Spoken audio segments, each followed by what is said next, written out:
Hey, Twisted listeners, I'm Cindy, And I'm Diva and this is Twisted Listeners, a podcast about murder. and Liz.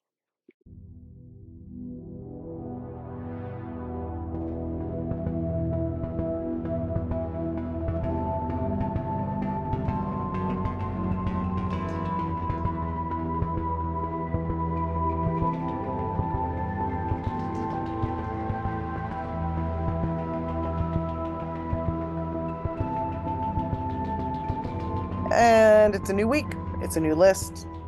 hmm Uh, yeah, it's about ManifestOh, No You Didn't.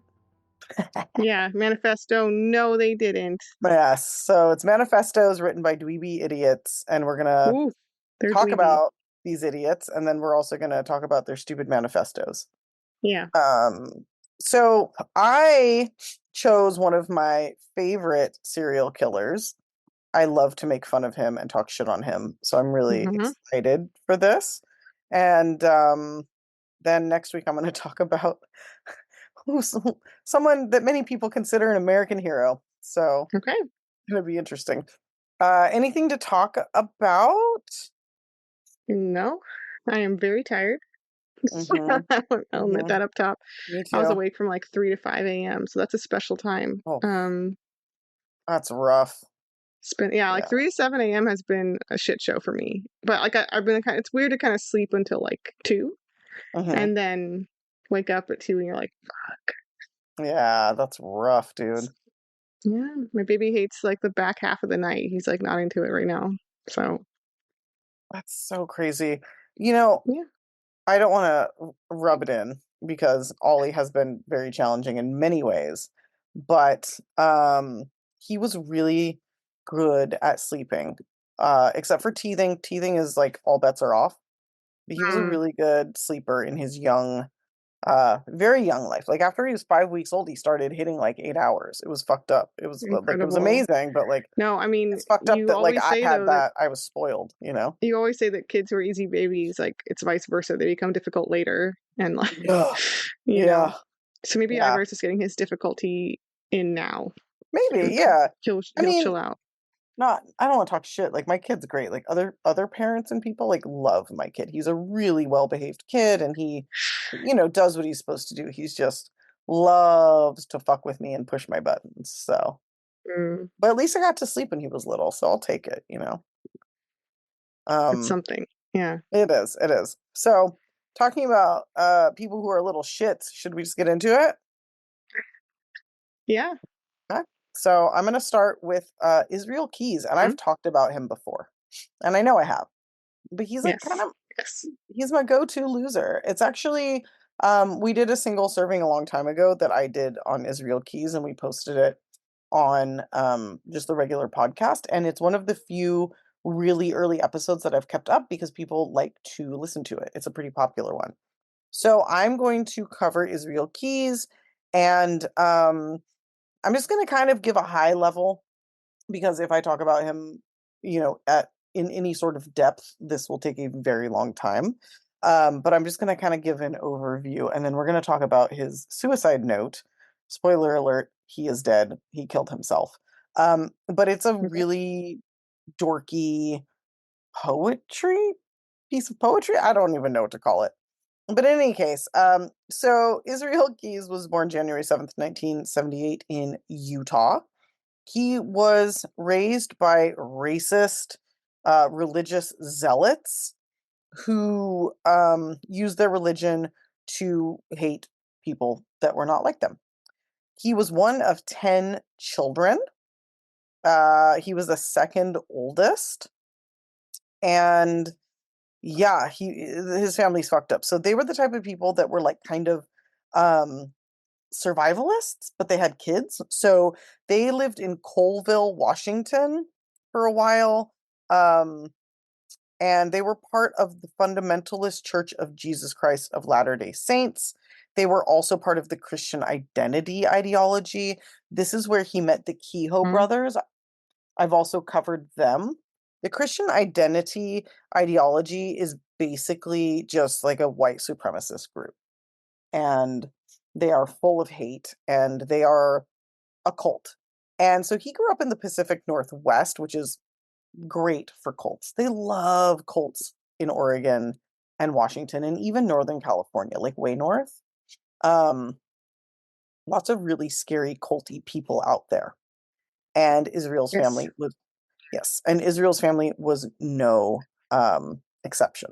So most of his young life, he lived without electricity, not didn't have running water, but his parents were both like really active. They had like jobs and they were active in their church, and so they had a lot of those things. Or they went to work where there were those things, so they would have like plumbing and they would have electricity, and meanwhile their kids were homeschooled and I think they just shit in holes, or had some sort of like composting toilet maybe. But it was very much like, sorry, who knows? I mean, maybe they had a I mean, that's a composting good, toilet. colorful description to get you a sense of the cult. Yeah. Yes, of the way that they were raised and kind of There's how cults with bathrooms and cults without bathrooms. this is a cult without bathrooms. Okay. So, and may I also say how ironic I find it that these people are like, we're the superior race and they're like shitting in the woods all the time Mm-hmm. when they Mm-hmm. don't even have to, but they're like, we're so far above everybody else. And it's I like, mean, look, I'm sure you and I have both seen some people who are superior race, quote unquote, people that look they're rough. I mean, have you seen the Kehoe brothers? Like they're fucked up. Yeah. This Yeah. whole thing is just a bunch of like, you know, I'm just gonna say it because my family has a long line of white trash, but it's just a bunch of like toothless white trash that like Right. want to feel like they're like above everybody else. But in any case, this is his family life. It's not good. It's not good. No. Um, he was really weird. Okay, it's hard for me to say anything nice about Israel Keys, but I will say that he was very disillusioned by the government. He was also very disillusioned by his parents and by the religion that they were trying to shove down his throat. He was Right. If you not, stop there, then cool. yeah, that's it. And Yeah. we'll talk a little bit more about that. But he was Yeah. also like, he was a fucking troublemaker because I think he was angry and he felt neglected and he felt like his Mm-hmm. parents were falling for something. So he would shoot at neighbors' houses with his BB gun. He started fires in the woods. He'd break into houses with the Kehoe brothers.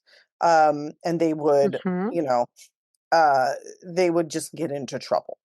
He used to sell stolen guns to locals when he was like in his teens. Um, so he also, because his family was like, they had like Amish tendencies in some ways. So by the time he was 16, he was a proficient carpenter.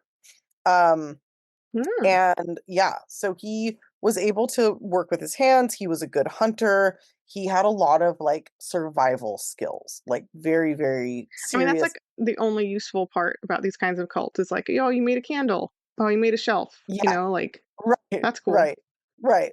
But also, it's like if you can survive a winter in Oregon with no electricity, then you know Yeah, how to survive. Like you could for survive sure. a lot of fucking places. Yeah. So when he was like a later teen, he told his parents he was an atheist, which is hilarious. I love that. So they kicked him out. They kicked him out and they were like, we're done with you. Mm. He Oh my gosh. he became obsessed with Satanism. And Mm-hmm. this was around 1997. So he would have been like 19 years old, 18, 19 years old. And he committed his first sexual assault. He raped a girl, a teen, who was tubing with her friends down the Deschutes River, just north of Bend, Oregon, where I used to live, in Malpen, Oregon. Um, this wasn't his Okay. first sexual assault, apparently, but it was his first um, really significant one because it was very violent, and he held her at knife Okay. point. He did Oof. think he was going to kill her, but he later said that he wasn't violent enough and he was too timid to do it. So from there, Oh, he timid. Okay. yeah, it wasn't that he like had any sort of like feelings that it was wrong. He was just couldn't do it yet. So from Okay. there, so he has this really gnarly sexual assault, let her go. And then he went into the army and he went into New York and he did really well. He became a United States Army Ranger. So he was in New York, then he went to Fort Okay. Hood, then he went abroad to Egypt. Um, yeah, he just went all over the place. So he got really used to traveling. He was a really skilled member of the army. Now, sometime after this, I think he came back around 2001. He got a DUI. All he got was like a fine.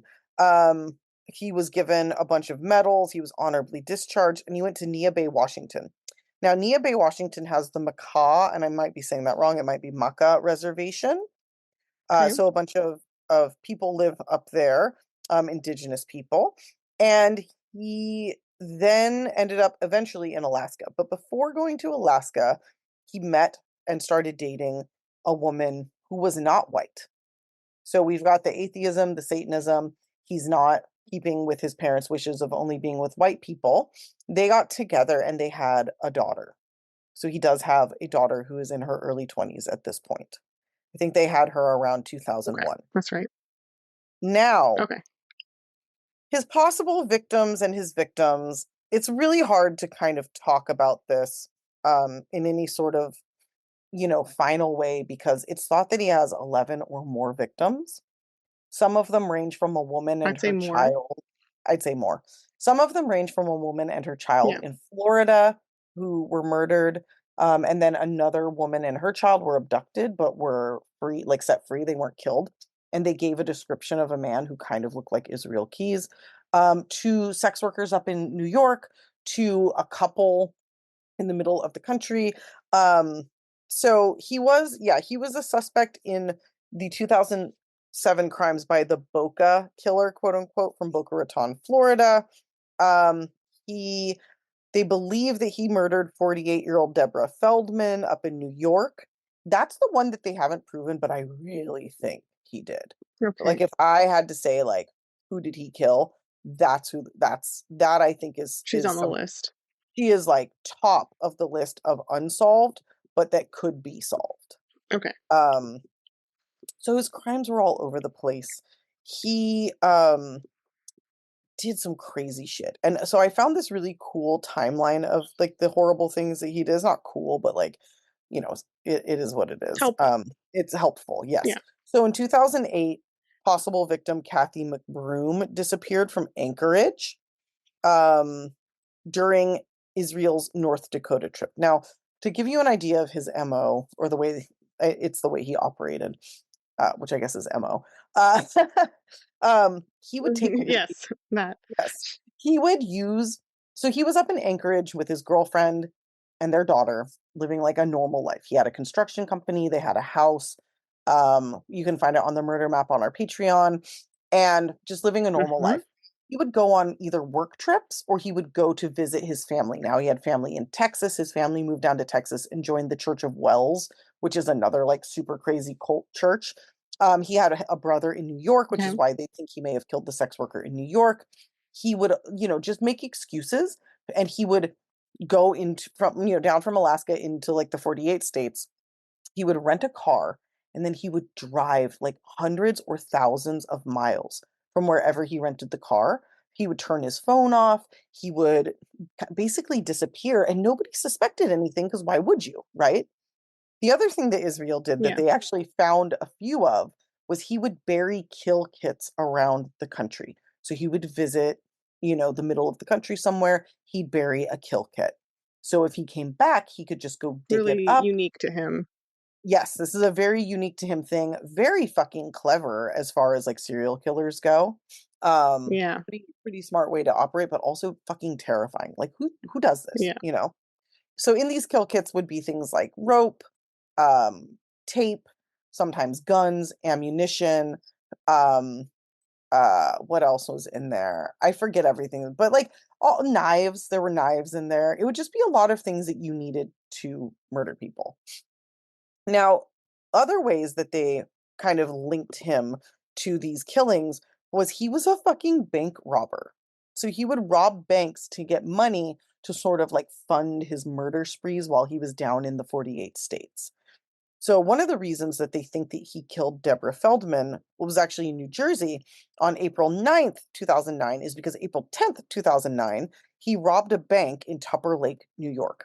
Now there's a photo of him wearing like a fake mustache and beard, and he Yeah. looks fucking insane. But if you look at this It's really photo, dumb. Yeah. it's fucking him. Like it's clearly him. Now, if you didn't know it Hmm. was him, you wouldn't be able to tell. So in a lot of ways, what he did worked. But now that we are like, oh, you know, we know who this fucking guy is, it's obviously him. So that's why they link him to that. Now, the next kind of set of killings or potential killings, two confirmed, one possible, was in June of 2011 when Israel drove to Indiana. So he flew into Chicago to his mother's house, stayed for a few days, and then went to Vermont. So he went through a few other. He went through Indiana and then he drove up to Vermont. During his drive up to Vermont from Indiana, Lauren Spirer disappeared. Now we don't know for sure if Mm. he killed her, but he was found to be in that area around that time. His phone was on. She I has feel like I almost disappeared. did her for one of our recent lists. I Yeah, like forget which a one. unsolved or something. Yeah, she disappeared without a fucking trace. Yeah. So, Yeah. confirmed kill, June 8th, 2011 in Vermont are Bill and Lorraine Courier. Now, one of the ways that Israel would kill people, he had a few things. He wouldn't kill people who had dogs because he didn't want to hurt the animals. He tried his best not to kill people Mm. with kids, which is why I don't necessarily think that he was the Boca murderer because like one of the victims was a child. Right. Because he had a daughter, I think that affected him. And he wanted to attack people who had garages attached to their house because then he could get the people into the car, pardon me, and he himself could get into the car without anybody knowing, right? So nobody would see him and the car would just pull away. Whereas if the garage was detached and he had to walk them out to their car, they could shout, they could get away, people could see him, et cetera, et cetera. So he had a few things that he did. Now, Bill and Lorraine had an attached garage that was attached to their house. He went in the middle of the night. He abducted them. He took them out to like an abandoned house, and he murdered them. Now, they put up a really good fight. Bill almost got away, but they did not. He did horrible things to them. He also brought like a bottle of hot water with him. There were some weird fucking things he brought. I Uh, remember the hot water. Yeah, when we did the yeah, single serving, we discussed that as far as like yeah. what was that for? It's What was very he interesting. doing? Yeah, he Mm-hmm. had. Now there was a lot of talk that Israel may have been like bisexual, so he would rape men and women. He was attracted to men and women, which I think was another reason that he had such an issue with his parents because they were such pieces of shit. Right. But some of the things that he brought to this murder, this is the murder we know the most about. And some of the things that he brought to this murder made me think he was going to do some really, really weird shit to these people. Fortunately, they put up a really big fight, um, and got away. Or not got away, but got away from being raped. They were murdered, but they didn't. None of these horrible things happened to them. Like he did rape Right. Lorraine. I'm sorry. I should re-say. I got a little lost in what I was saying. Bill was not raped. He was just murdered much more quickly than I think Israel would have Because wanted he to was fighting. Yeah. because he was fighting. Kind of the same thing with Lorraine. I think the way that she behaved and the way that Bill behaved threw him off so much that whatever weird plans he had, he didn't see through. So he did kill them both. Now, very unfortunately, he buried them under the rubble in this house. The house was demolished and everything was taken to the dump, and their bodies were never found. He did admit to killing them and he gave some details about it. So that's how we know this. Now, after this, that's in 2011. Now, February of 2012 is where things start to get fucking crazy. He is starting to wild out. Now, I don't know, we don't know who his other victims are, but I guarantee you there are more. So we don't know exactly what happened between these murders, but I do know that he was getting more careless and it felt like he wanted to be caught. So Yeah. February 1st, 2012, he abducts Samantha Koenig from one of those drive-through coffee shops. These are a huge thing in the Pacific Northwest and apparently also It's Alaska. big in Oregon. Yeah. Really big. I wish they were bigger down here. I think it's because the weather's so shitty, people don't want to get out of their car even to go get coffee. So you Mm-hmm. just drive through. And they Dutch need a Brothers, hot drink too because it's cold. Dutch Brothers. Yeah. right. Please come to LA. Like they're as far as like Lancaster at this point, I think. I'm like, why would you go to Lancaster or Palmdale, but you wouldn't come to Los Angeles? Like, please come here. In any case, so he abducts Samantha Koenig from her coffee shop job. he took her to like get money, or he took her to his shed that was behind his house in Alaska. Now, he was going on a family vacation the following morning, and he It's stayed up all wild. night with her. He made her lay like under a bench in his shed. He went and used her ATM card. I think she gave him like the wrong number. He came back, got it from her. He liked to do things where he like fucked with his victims, or he would like share a cigar with them. He really liked to smoke cigars because he thought it made him Hmm. cool. Um, so you would like share cigars with them, share alcohol with them, kind of make them feel comfortable. This is what he did to Samantha. Now, Samantha was like 18 years old, um, terrified, had just gotten in a fight with her boyfriend, and so her boyfriend didn't know why she hadn't come home. So what he did to her was so fucking insane. He raped her, obviously, I think a few times because he's such a piece of shit. He murdered her, and then he left her body in the shed where it froze. When he got back from his vacation, which he was gone for like 2 weeks almost. P.S. During that time, he robbed like two or three banks. My Um, God. yeah, came back February 18th, sewed her eyes open.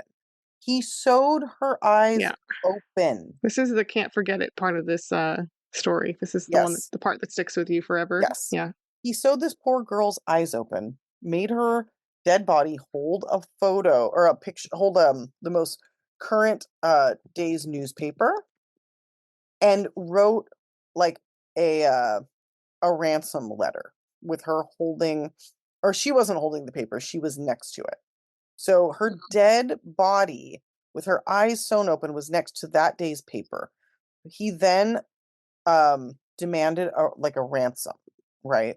So he'd never done this before. To me, this is him wanting to be caught. He Yeah. then dismembered her body, went out ice fishing, dumped her in the hole where he'd gone ice fishing, and then took the fish that he caught back to his family and had it for dinner. Okay. Now, pretty soon after this, in March, he goes to Texas for his sister's wedding. He is using Samantha's ATM card the whole way. He's rented a car and he is just leaving them a trail because obviously the police are looking for him. They've left Samantha's ATM card active because they know he used it the night she died, and they use this to trace him. Now they arrest him, they bring him in, they find her ID, her credit card in his rental car. Like this, he wants to be caught. Like there's no way that a man who was this prolific and this careful and this dedicated did this by accident. Like, you know what I'm saying? Like he was Yeah, caught because he wanted to be. Now he for goes sure. in and he does so many interviews and yada yada yada. But he doesn't ever really give everything. Now you can watch these interviews on YouTube, hours and hours and hours long. But he only gives up very, very little, which is fucking frustrating. But he keeps promising prosecutors he'll do more. If they keep his daughter's name out of the newspaper, he'll give them more information. Hmm. They failed to do this and he clammed up for months. If they do X, Y, and Z, just basically making a bunch of demands. Now, police did everything they could to meet these demands. In the end, I think he was just fucking with them. So what is it? November, 30 days past September, April, June, and November. So November 30th. Sorry, that's how I know. Yeah. He was being held in Anchorage Correctional Complex in Anchorage, Alaska. He was awaiting trial. And it was actually December 1st that this happened. Now, he was left pretty much alone in his cell. He was not supposed to be at any point left alone, but he was. Um, he cut his own wrists. I forget how he did it. What did he do? An electric razor. So he didn't have razor blades, but somehow he made the electric razor work. He cut his both of his wrists. He drew a bunch of pictures in his own blood on paper that they had given him. So there's a ton of these photos of like Yeah. these pictures of like skull and crossbones. They're very rudimentary and like pagan symbols and shit. And then to make sure that he did not survive, he took one of his bed sheets, wrapped it, tied it around his legs, and then tied it around his neck, and then pulled very tight with his own legs. So he strangled himself while bleeding out. So one of the drawings had the phrase "We are one" at the bottom of it, which is really weird. Mm-hmm. The FBI said that they believe that the number of skull photos that he made um, directly correlate to his number of victims. So that's kind Okay. of an interesting thing. I think there were 13, which is why they think there are 13 victims. Sure. Now we're going to get to his ridiculous suicide note. Now, Israel saw himself as like, I don't know, what would you say? Like a malcontent. He didn't believe in the government. He still Mm-hmm. had, as much as he raged against his parents, he had a lot of their influence in him, Yeah. right? Yeah. So, um, I don't even know. I'm just gonna read it. I'm gonna read his suicide note and give you Okay. guys an idea of what a fucking dweeby little shit this guy is. Slash manifesto. Yeah. Slash manifesto. It is a manifesto because in his suicide note, it's noted like he doesn't talk about why he's killing himself. He doesn't talk about himself. This is his final Right. statement as to how he feels about the world and how he feels about other humans. Gotcha. Where will you go, you clever little worm, if you bleed your host dry? Back in your ride, the night is still young. Streetlights push back the black eye neat rows. That's not a sentence. Off to the right, a graveyard appears. Lines of stones, bodies molder below. Turn away quick, bob your head to the seat. As straight through that stop sign you roll. Loaded trucks with lights off slams into your broadside. Your flesh smashed as metal explodes. So, like, are they a parasitic Gosh. worm? Are they a person in a car? Like, what is happening? It's not well written. I It's mean, not. It's not. it's really embarrassing. Yeah. Mm-mm. This Mm. is so great. You may have been free. You loved living your lie. Fate had its own scheme. Crushed like a bug, you still die. I mean, it's sort of like bad 80s thrash metal lyrics where like Yep. you kind of can't hear it, but you don't care because it's like the Yeah. guitar is really good. It's kind of like Yeah. that. I mean, last Um, podcast on the left does the best reading of this possible. oh yeah. I will give them that. So I'm going to skip a little bit. Um, But he says, like, send the dying to wait for their death in the comfort of retirement homes. Quietly, quickly say it's for the best. It's best for you, so their fate you'll not know. Turn a blind eye back to the screen, soak in your reality shows. Stand in front of your mirror and you preen in a plastic castle you call home. Nobody's house is made of plastic. I just want to call that out. Yeah, Like, and like he's like that kind of guy who's like, oh, reality shows and like, technology. It's like, oh my God, like it's get like, over bro, yourself. yeah, it's like, bro, you murder people. Like, you have no, Yeah, you literally murder oh, people. you guys are losers for watching TV. Like, oh, bro, I don't know. I think our definition of loser is different. Like, Yeah, you literally kill people, so yeah. And I mean, listen, I totally like agree with some of the sort of broader points that he's making. Like, I think it's terrible that we all just stare at screens all day and that we're all working for fucking rich assholes. But I'm not, the way he writes it, he's just such a fucking loser. Okay, anyway. Okay. Get in your big car so you can go to work fast on roads made of dinosaur bones. Punch in on the clock and sit on your ass, playing stupid ass games on your phone. Ooh, it rhymed. Paper on your wall says you got smarts. The test that you took told you so, but you would still crawl like the vermin you are once your precious power grid's blown. So, like, yeah, dude, you can live off the land. Like, great. Again, like, your why? precious power grids. It's so stupid. Yeah, I'm such a loser. I like electricity. Like, what the fuck? Like, Really, I land. think this letter to this manifesto, it really undermines the image of like what otherwise is like I don't want to call him cool because he committed horrific crimes, but Yeah. he so when you do How to Murder Corner with Cindy, like he's very good at murdering. Like he's Yeah, very good at it in a weird way and like he could is. yeah, so I think what's cool about this letter is that it exposes him for the dweeb he is. Because if he had said Yeah. nothing, he would have been seemed a lot cooler. Yeah, I think that he would have been idolized and kind of Yeah, put on a pedestal by a lot of people, but this idiotic manifesto yeah. really narrows his fan base, I think, to like Oh a yeah. precious few. So he says, land of the free, land of the lie, land of the scheme, Americanize. And then he says that again later, like Americanize. And I'm like, bro, get the stop. Um, so then he kind of says, then he starts talking about murders. So this is where it gets really interesting to me, because this is the only part that's sort of self-reflective. I looked in Mm-hmm. your eyes, they were so dark, warm, and trusting, as though you had not a worry or care. The more guileless the game, the better potential to fill up those pools with your fear. What pools? What pools? Your face framed in dark curls like a portrait. The sun shone through highlights of red. What color, I wonder, and how straight it will turn, plastered back with the sweat of your blood. Does blood sweat? It's really bad. It's really bad. Your wet lips were a promise of a secret unspoken, nervous laugh as it burst like a pulse of blood from your throat. There will be no more laughter here. I don't. What?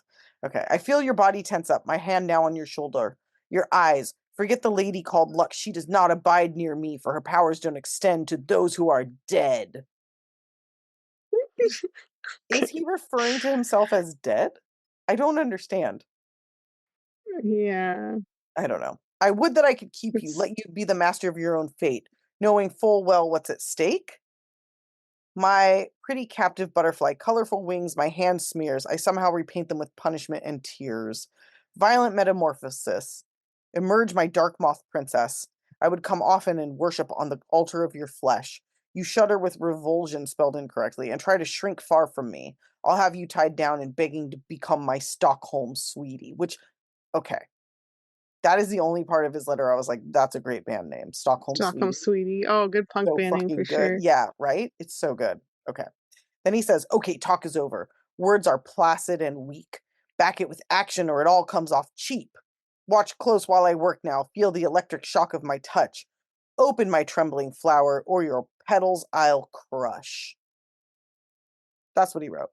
So he goes from being like, America sucks, which I'm like, yeah, fair, but poorly stated, to basically like writing murder porn for himself.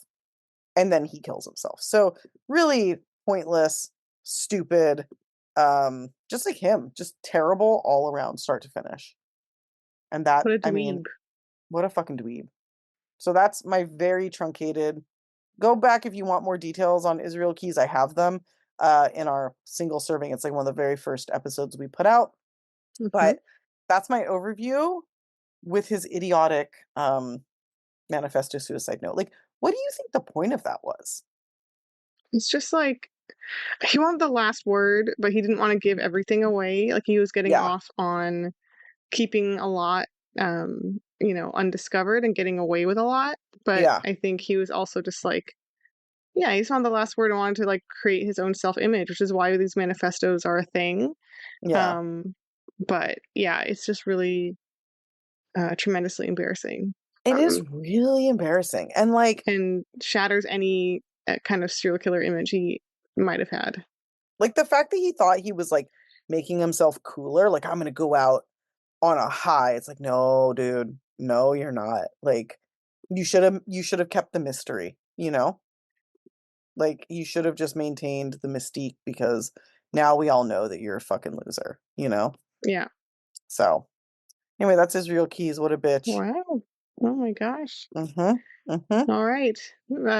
Real cool guy. We're going to pivot to talking about another really cool guy who I'm sure actually knew about Israel Keys and thought he was incredibly cool. I'm sure. I'm sure. Um, this is I believe his name is pronounced Seung-huicho. Okay. And he did the Virginia Tech shooting. So that's what we're going to talk Oh about. no, no, no. Yeah. So I promised I would do one tr- traditional. Yeah, this is an American tradition now. One traditional quote unquote mass shooting, school shooting in particular. So Ugh. um Yeah. because of manifestos, it's like majority of the list, so we're really actually like avoiding them, going out of our way to avoid them, but Yeah. I feel like I had to pick one. Right. um so here we go. We're going back to 2007. We were both going to Mills College at this time. We were. um And this happened in Blacksburg, Virginia, home of Virginia Tech University. So we were also in college. Ooh, there's a little connection. Ugh, yeah. Yep. Don't love it. So seung-huicho, technically it's proper in Korea, it would be Cho Seung-hui, but I'm going to call him Cho in the American way because a lot of news sources do.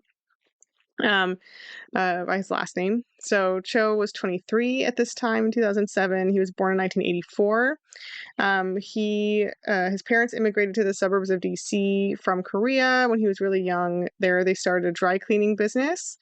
They were also devout Christians, but Cho hated the religion pretty much all the time. He wasn't really participant in that, but it does influence him, I think, as we'll hear. He kind of talks a lot about Christian, using Christian kind of iconography and language.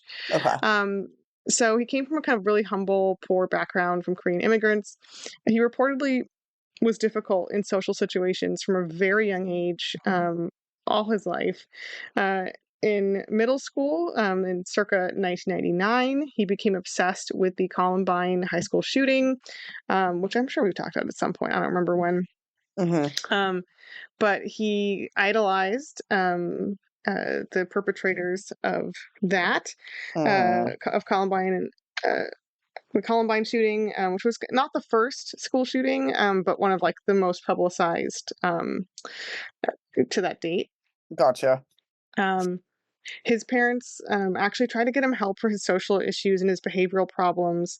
A psychiatrist actually diagnosed him only a few years before this as having social anxiety disorder and major depressive disorder and selective mutism, which is right. Basically, it just means like sometimes you refuse to talk to people. Right. Like it's not like, real mutism where you can't. It's like you're just choosing to be a dick and not respond to people for long periods of time. Yeah. So he was also taking medication for a lot of these things. I think antidepressants and other stuff. Through his junior year of high school, he was at least taking medication. At this time, I believe he was off of the meds. But he did off and on. It's also speculated whether or not he was on the spectrum. I think during his diagnoses, it was discussed, but never officially declared. And I'm not a fucking psychiatrist, so I don't want to be for certain. But knowing what I know about these things from the videos I watch of him talking, I think it's a pretty fair potential to discuss that he was on the spectrum. Okay. Oh my God. Sorry, my cat can you hear that? Oh, a little bit. It's fine. A little bit. Shh. It's fine. Be quiet. Okay. So I think that's important to consider. But after high school, he attended Virginia Tech, obviously. There he continued to be really isolated. He didn't have any friends at all. Very socially awkward. And he kind of helped that by doing really creepy, hostile things to people. For instance, he would harass and stalk girls in his peer group. Oh, that's not cool at all. Yeah, he would take photos up girls' like skirts under their desks, and they don't like that. Did he? Okay, so this is where we're thinking he didn't understand that like that's not acceptable. Are we thinking? I'm not sure. Yeah, it's definitely hard to say where the mental illness began and being an asshole. One second, I'm gonna let my cat out because she's gonna make so many sounds. 1 second. Sure.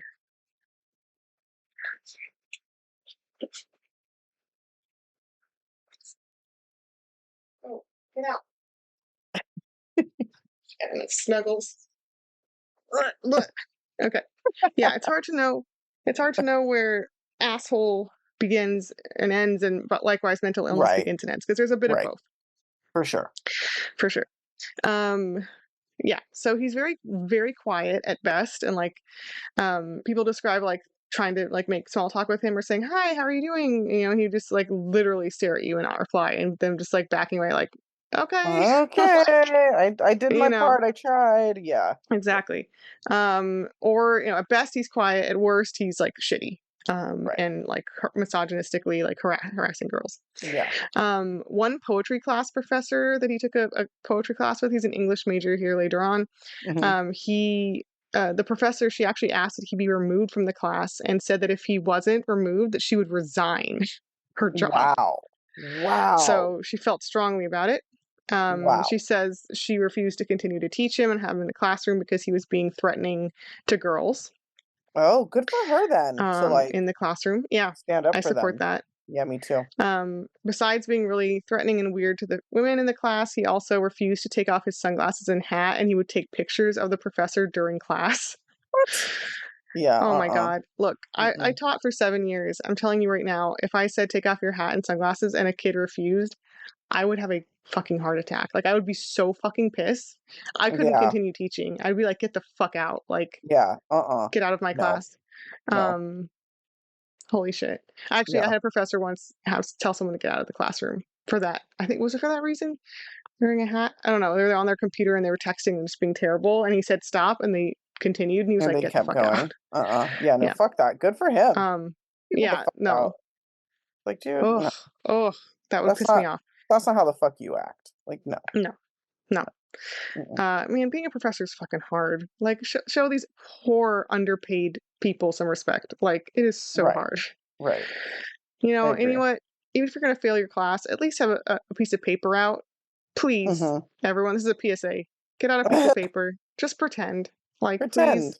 Have enough It's so hard. respect to like pretend, Yeah, you know? yeah. Bare minimum. Ugh. He's that guy. I taught so many of these people who are just sitting in the back, not doing anything, not trying, Mm-hmm. no paper out, and you're just like, oh my God, like Right. why are you here? Yeah. Um, you know. Mm-hmm. So this professor actually tried to notify campus police of his behavior, and they basically blew her off and said that she couldn't do anything because he hadn't actively harmed anyone. His behavior was like really harassing, sexual What? harassment at this point, but like he hadn't like physically attacked anyone. So they were like, "Oh, we can't do anything." We have to wait till Um, he like kills you and then we'll do yeah, something. yeah, yeah, I love right. that. That. That's such a hmm great, legit response. Two other professors separately reported Cho and his behavior and spoke with him privately about getting mental health help. Like they did exactly what they're supposed to do. As a faculty person, you're always trained on like, here's the packet of like mental health resources in the counseling center that, it's just a slide basically to the kid if they're clearly having an issue. Right. So they did everything they're supposed to do. Hmm. His roommates, Cho's roommates, were also bothered by his behavior. They would report later that they stopped having people over to the house. They Mm-hmm. would tell people to not come to the house, like actively, please don't. Wow. Cho's fucking crazy. And they even searched his room looking for like, weapons and shit because they were like scared that he was going to Jesus. hurt them. Okay, Yeah. so there were a lot of fucking red flags here. Tons and tons and tons and tons of warning signs. Yes, did not come out of nowhere. Yes. December 2005, Cho briefly stayed at a mental health facility after he made suicidal statements to his roommates. They Oof. reported these statements to his father, and then he in turn got the authorities involved. Um, again, that's what you should do if someone's threatening Right. to kill Yeah. themselves. Tell someone. Mm-hmm. So this fall, 2005, he also stalked female students, and it was after getting warnings from campus police being like, please do stop stalking these students, these women. Mm-hmm. That's when he made the suicidal statements. He was like, oh, let's kill myself, because he was so sad about getting caught for his, Yeah, that's yeah. very fucking weird. This guy is In very February, dangerous, obviously. very, very. But like, So yeah. fast forward all the way to February 2007, shows just to get a sense of what he's been going through. That's not even a full list of all of his mental health, crises and Mm-hmm. issues. But just to give you a sense, February 2007, he bought a semi-automatic handgun online, which he then picked up from a pawn shop across the street from the university. Like, why Um, is he even allowed to do that? yeah. He then went to a gun store in Roanoke and bought a Glock pistol. So he's acquiring guns and ammo, huge amounts of ammo. He also buys online, including hollow point bullets, which, by the way, should not be sold fucking online. They're bullets that expand on impact. Like, why? Like, who needs those? I They don't are understand. virtually for no other reason other than like murdering people exceptionally brutally. Yeah, truly. That's like you don't need to do that to like if you're hunting. Like you really Mm-mm. don't. Mm-mm. His court-ordered mental facility stays and all his court-ordered treatments, you'd think could have maybe prevented him from buying all these guns. Yeah. But he bought these guns and least in most of those cases, there were no mental health checks in place. I don't think it was part of the state's laws at the time. Probably still isn't. So there was no one checking the fact that he had been very recently admitted to mental health facilities. You'd think that would be a thing. You'd think that would be like the thing, like the minimum. Yeah. Ugh. And at least one of these purchases, he had like a little questionnaire that did ask him, like, have you had any recent mental health? Da, da, da, da. He just said no. He just lied. So, Really? And they're like, okay, yeah. good. Done. Yep. Here's your gun. Here's your 5,000 pounds of ammo. Goodbye, sir. Good day. So here we are. So that's some background. Boop, boop, boop, boop.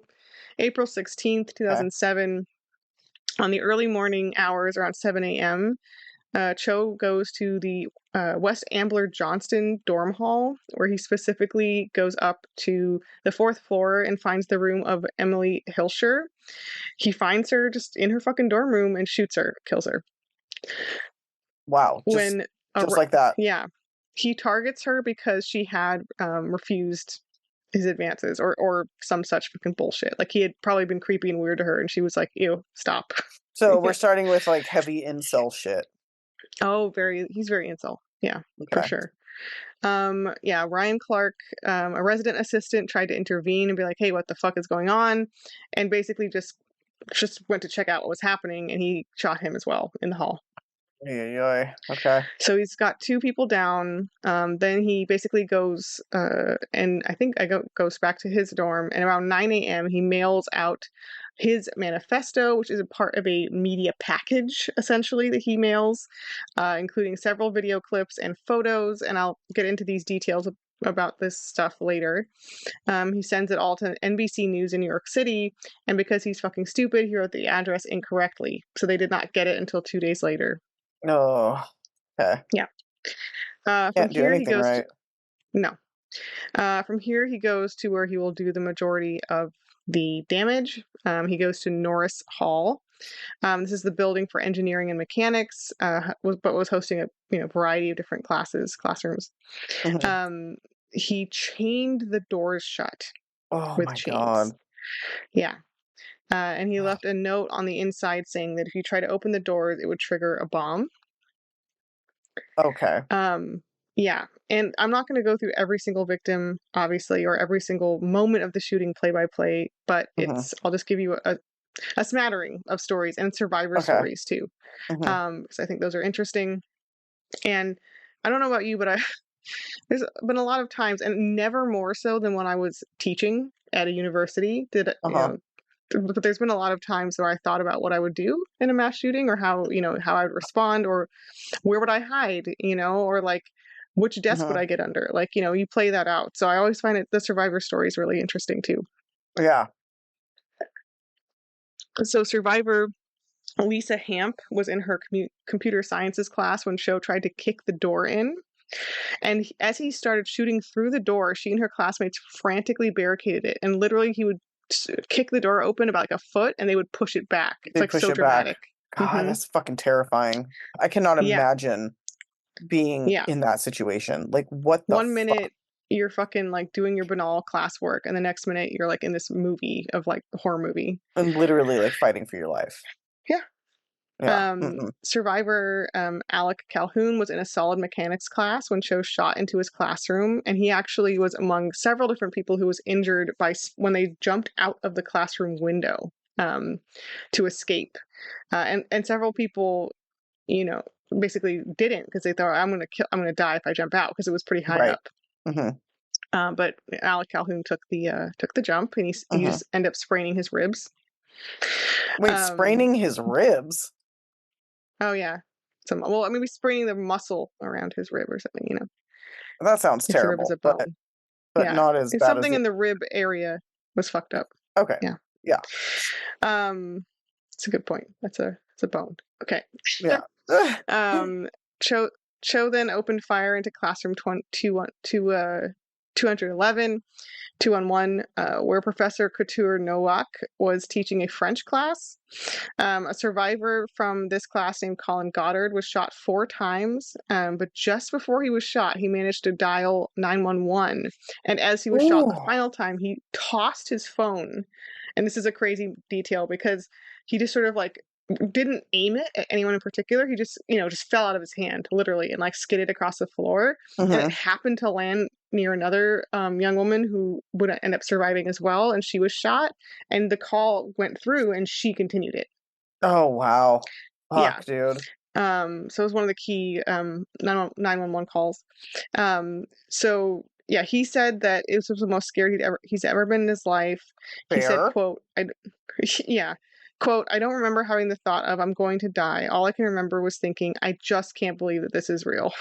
Yeah, that's So completely understandable and totally fair. yeah. Fuck, dude. In this room, 11 students and the professor were killed, and only one student walked out without injuries. Wow. So That's it was fucking crazy. pretty comprehensive. Yeah. It was here in this classroom.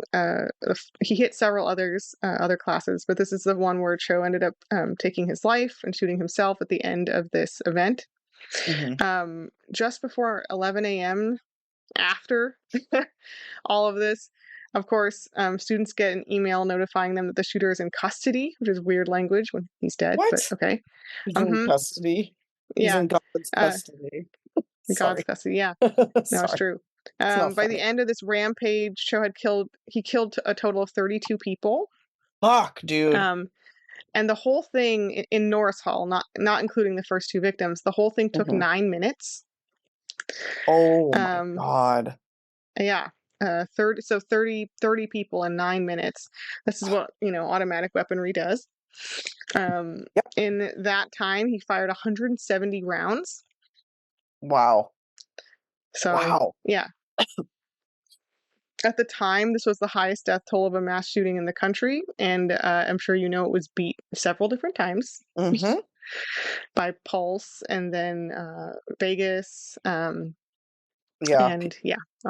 So, America always outdoing itself, Murica, yeah. We're number And one. you really get the sense that a lot of these mass shooters, certainly I think in the case of the Vegas guy, which I think I covered that, Mm-hmm. the you get the sense that some of these guys are actually doing it just to get the bigger number, like Yeah. it's a video game. Like it's Um, like it's yeah, for clout. It's like yeah, really as if it's yeah. literally a video game where you're going like ding ding ding ding. I feel like that's how Um, detached our society is from one another, Like oh we don't yeah, even yeah, yeah, yeah, we don't even like consider other people as like being alive. They're just like extensions of like exactly, our own reality. It's so fucked up. exactly. Um, yeah. So this is still actually the highest fatality for a school shooting, however, at Virginia Tech. So it still holds Oof. that whatever title. Well, I'm Um, glad in a way, I'm not happy about it, but I'm glad it hasn't been yeah, beat. yeah. But there's been a bunch. Obviously, they just haven't Right. topped it. Right. The student victims. I just have like a random mishmash of victims. It's not exhaustive, but I thought it would be good to address some of them as people. Mm-hmm. Some of the student victims included 19-year-old Emily Jane Ilsher of Woodville, Virginia. She was a freshman majoring in animal and poultry science. 34-year-old Partahi Mamora Halamon Lumbatoran, who was a PhD student in civil engineering. And Rima Joseph Samaha, an 18-year-old from Centerville, Virginia, who actually Cho attended high school with. He attended high school with, like, I think 2 other victims as well. So they Ugh. could have been targeted, or it could have just been a coincidence that they were just there. We don't know. We'll never know, right? Yeah. So there's a bunch of grad students and younger undergrads as well that were shot. Among the faculty victims were Dr. Chris Jamie Bishop, also known as Jamie, a Mm-hmm. 35-year-old German instructor, and 76-year-old Dr. Liviu Librescu, who was actually a professor of engineering science, who was a survivor of the Holocaust. Fuck. Yeah, in Romania. Yeah, Fuck. it's fucking insane. That's Um, oh God. Yeah, so several professors were also killed. A really harrowing photo of one of the injured victims, Kevin Stern, with his legs covered in blood while he's being carried away by 4 law enforcement officers, widely became used in the media coverage of the case. And so I saw a couple of really interesting interviews with Kevin, if Mm-hmm. people are interested. In the days after the shooting, the media identified Cho as the killer, Seung-huicho, and released details and limited amounts of his kind of media package and the videos and the Mm-hmm. manifesto, which, by the way, included a 23-page PDF, 43 photos, and 25 minutes of video in several different clips. Um, Whoa.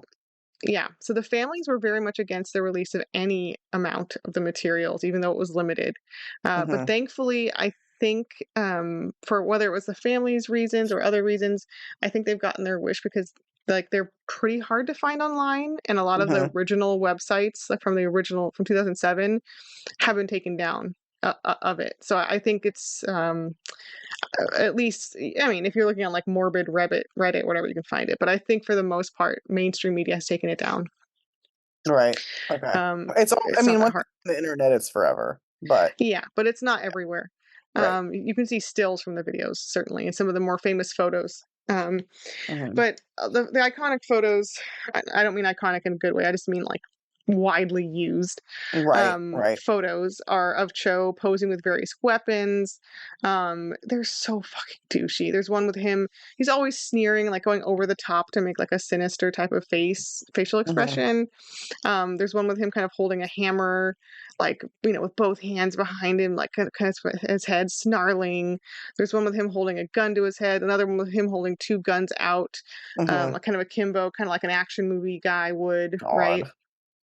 He's really trying to fashion himself like an action movie star Right. in these photos. Mm-hmm. Like he's fucking yeah. I hate fucking action movies, so I just literally tried to name an action star and I couldn't. I Right. was like, and I was like, no, I don't know. Sorry, my husband loves that shit, and I hate it. I hate it. Bruce Willis, Arnold Schwarzenegger. Yeah, Bruce Willis. Thank you. That's a good one. I actually like Okay. that. Okay. I like Bruce Willis. Okay. I was trying to think of who Um, would make the most sense. Yeah. yeah. If you go back to the '90s, I'm like, okay, I get it. Yeah. I'm not trying to do some Die Jason Hard. Statham bullshit. Yeah. Oh, Anyway. oh, that's the one I hate. Yeah, Jason I Statham. knew it. So bad. Although I did watch The Meg, and that was really fucking funny. Okay. Yeah, that was really good. All right. Anyway. Um, All right. so Cho is posing with different dumb weapons. The other photos are just of weapons by themselves, and then Mm-hmm. there's 2 random pictures of him smiling, which people speculate why those are there. Yeah, that's Maybe weird. he wanted to seem like he's also approachable when he's not being like a murderer. Yeah. Um, Oh. the videos are titled with dumb little phrases like quote "Am Al Qaeda," "Blood of Inno," like innocent, and "Could be victim," just a B. Um, for the titles.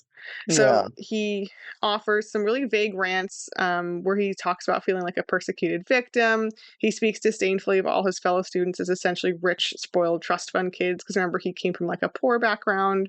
Mm-hmm. He says he kind of had to do this multiple times in different ways. I was forced to do this. I wish I didn't have to do this. He says things like that. Mm-hmm. But despite the quantity of materials and the just sheer runtime and page count of him talking, it's often discussed that people still aren't clear on the motive because he's just so fucking unclear. He's just like Um, gobbledygook, like all this yeah, information, and it's just like, it what are you talking about? he's going on forever but says nothing essentially, and it's just Yeah. basically a big if you take a bunch of pathetic incel gobbledygook and just put it in a Mm-hmm. cocktail shaker, shake it up and like bleh, and just like splooge it on a page, that's it. Like it's not readable as a manifesto. He basically just wants him to create a martyr persecution complex to explain why he has such social, difficulties and why he's so isolated. Mm-hmm. And he wants to make everyone in the world are the enemies. They're against him. And it's like, no, dude, you have like wildly untreated mental illness and probably autism, and you're just struggling and you're acting out in really like offensive ways, like that Really people fucked don't up like. ways. Yeah, ways that you Yeah, like, should not. but Yeah. he's created this grand conspiracy narrative to like, I think, make himself the victim, which is like a really common copy paste narrative for a lot of these incel mass shooters. It's always this fucking guy. Um, Mm-hmm. it's a very consistent type uh, for mass Yeah. shooters. The No, it is. incel It's the I'm the same idiot every victim. time.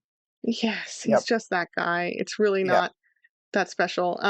But because you read Israel Keys's quotes, I thought I would give you some of these quotes. I would love that. Uh, Thank you. because, dear God, they're very bad, and you'll see what I mean by there's no information.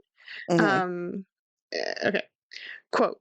I didn't have to do this. I could have left. I could have fled. But no, I will no longer run. It's not for me, for my children, and for my brothers and sisters that you fucked. I did it for them. You're like, What? okay, all right. Um, this gets really bad. You have vandalized my heart, raped my soul, and torched my conscience. You thought it was one pathetic boy's life you were extinguishing. Thanks to you, I die like Jesus Christ to inspire generations of the weak and defenseless people. What? What? You had 100 billion chances and ways to have avoided today, but you decided to spill my blood. You forced me into a corner and gave me only one option. The decision was yours. Now you have blood on your hands that will never wash off. What? It's just that. It's just that for pages and pages and pages and pages. It's basically like, I had to do it. I'm standing up for the weak, and the rich kids are evil. And it's like, what are you talking about? What are you fucking Like, bro, talking about? you fucking what? What the Yeah. fuck?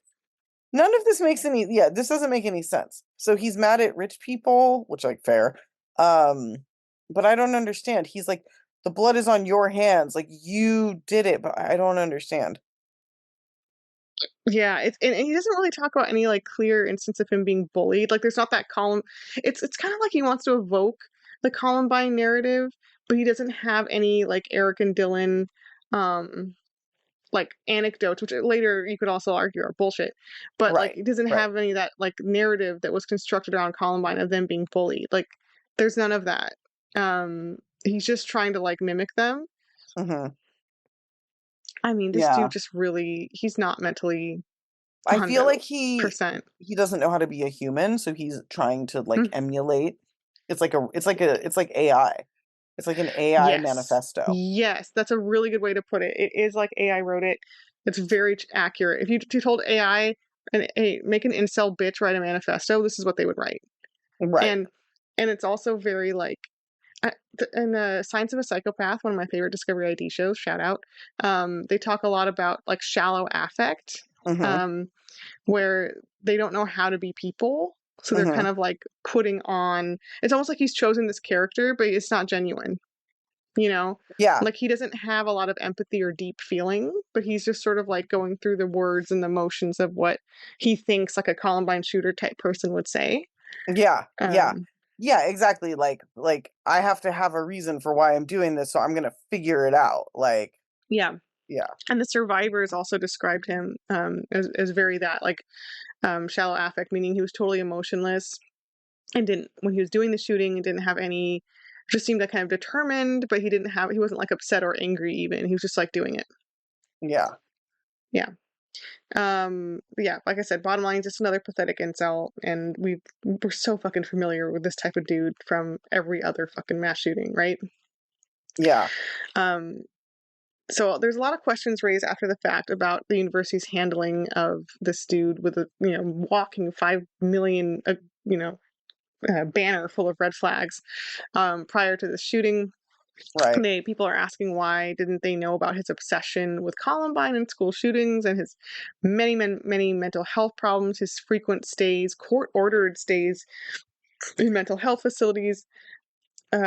So yeah, there's an interesting question of why that was not on the university's radar at all. Hmm.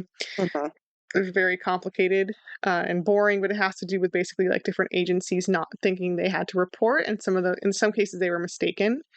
Um, Interesting.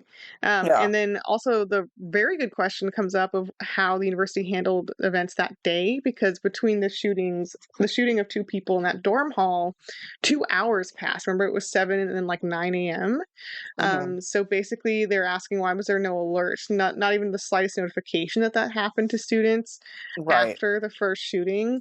And some people said there should have been a full lockdown because this was a shooting on campus, technically.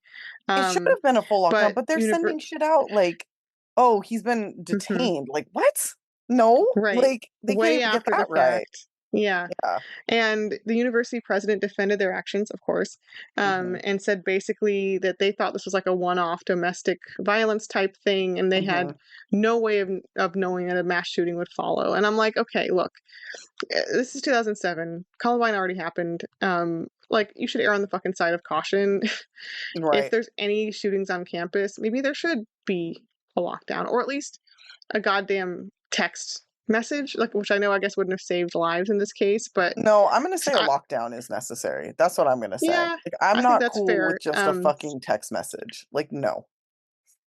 I mean, for this No, I mean, reason, like, come I'm on. just saying they did neither. But I had a campus alert system at UCSB when I was going there, and we had a school shooting, which could have easily Elliot Rodger could. Oh, I'm sure he worshipped this shooter. I'm actually positive he referenced Yeah. seung-huicho. Oh, I'm sure. Elliot Rodger did. Hmm. Very similar Fucking dudes. loser. Um, Resentful of their fellow students. Da, da, da, da. But yeah, I had a school shooting when I was there, a very famous one, and Hmm. we had all these text notifications of like crimes, sexual assaults, but I can't remember if there was ever like a notification about a shooting on campus. I would like to have, I mean, off campus on Alta Vista, which is kind of a campus adjacent for us, maybe, but I would like to think that if there was a shooting on campus, we would have had a lockdown.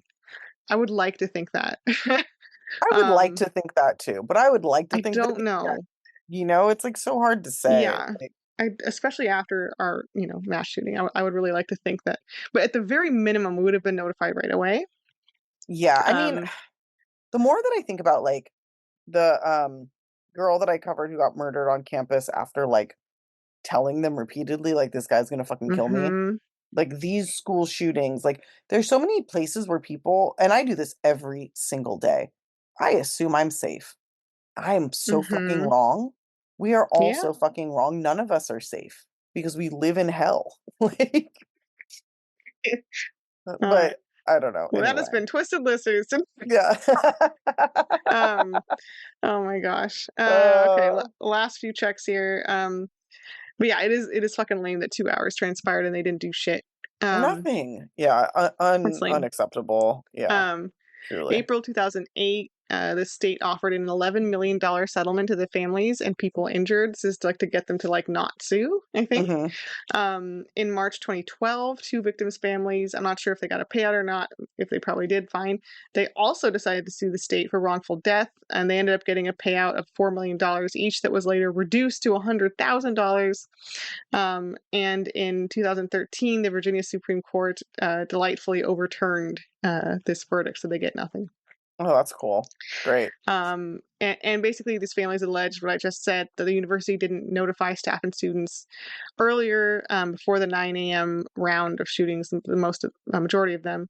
And Hmm. if they did, they could have saved lives. Which, like, yeah, How is that not totally accurate? I don't yeah, understand. I think that's a Yeah, fair it's thing to completely say. fucking fair.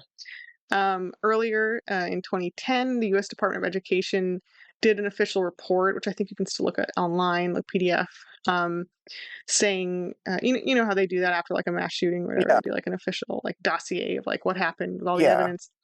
A Um, debriefing. yeah. So they did a full report, and they did conclude officially that the university fucked up and that they should have notified students of the active shooter threat. And so it's like they admitted, the U.S. government said that the university fucked up, but when on the state level they're sued, people decide It's no, too the bad. university's fine. Yeah. Yeah. Isn't that great? Um, Isn't that great? yeah. Yeah, no, actually, now that I think of it, like I for sure would have been notified because it counts as a quote unquote active shooter threat. If a, a shooting happens on campus and the shooter is not apprehended immediately, Hmm. that's an active shooter threat because you don't know what they're going to do next, right? So, like, you can't just have someone shooting people and running away Right. Right. because that you need to tell people right away. Right. Um, Yeah. yeah, I don't even know what to say. Honestly, like that's crazy. yeah, this is frustrating to say the least. But it's also like the same story over and over, you know? Like Yeah, I've heard this a yeah. hundred times. None of this is surprising. No. Yeah. Some memorial events are actually very, very active. I'm not going to get into everything, but there's tons of memorial like gardens and statues and parks and whatever. Mhm. And there's memorial events every single year to commemorate the massacre. The community and this university are very active in doing so. And as has been the case in many mass shootings, including the one that was at my university, the survivors went on to become, and the families have gone on to become activists for the cause of gun reform in the U.S.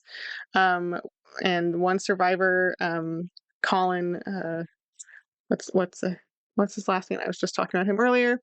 Um, Colin Goddard. I just wanted to shout him out as a particularly active advocate. He started working for Everytown for gun safety, Mhm. campaigning for background checks and stuff that should have flagged Cho, for example, as not being able to Mhm. buy guns. So he's been very active in that. The student I had who was killed in the school shooting, I was adjacent to, or narrowly missed, you could say. His dad has become a really really active. Chris Martinez's dad has become a really active voice in the same campaign, and it's Good for frustrating him. because as you know, all of our politicians are just like paid off by the NRA, even though the majority of America actually favors some basic gun reforms. Even Yeah. gun people favor some basic reforms. Yep. Um, and here we are, lobbyists. What a time. Because of money So that isn't even real. Money's not even real. That's the most insane thing to me is that we just literally like kill people and they yeah, never ever get to exist ever again, I've had a ever, for fake bullshit. I've had a couple of really wild conversations with Europeans and Dutch people where I've explained that we allow lobbyists to purchase our politicians and make them vote a certain way with money. And like when I've explained that to Europeans, they look at me like, "What?" They probably Yeah. look at you like, what the fuck is wrong with you all? They're Like, like, why? "But that's illegal. But that's a Yeah. crime." Like Yeah. in Europe, people are sentenced to prison for that. In China, they're sentenced Um, to death. yeah, yeah. Like, So here it's fine. yeah, they're Um, just caps on how much, but that's not even real. Yeah, so I'm very obviously pro all of this gun safety, gun reform, but it's a very sad, futile thing. I think every one of these shootings is like you get the like never again, not one more type of sentiments, and you just know there's going to be more. At this point, people don't even bother doing that. They're just like, okay, it's It's Tuesday, bye. so Like, yeah, fucking sad. No, we're it's so fucked. desensitized. I mean, like fucking Sandy Hook wrecked me and Uvalde and all the time, and every time you think, "Oh, maybe this will be the one because it was like little kids." Nope, Yeah, it nope. doesn't fucking matter. Never fucking No, the matters. NRA cash. Our Congress people are going out to fucking steak dinners with NRA cash, and that's that. Yep, end of it. Makes me Yep. really wish there was a heaven and hell, because like, goddamn, I'd love to think Yeah. about that. But anyway, well, that's it. Those are the two. This is a long one. We both like Curious. went pretty hard. Yeah. So Well, we both had beefy cases. Yeah. yeah. Oh my God, I have been recording without my microphone plugged in, so my voice is Oh gonna no, sound terrible. I I didn't just notice. plugged it in. Well, that's good.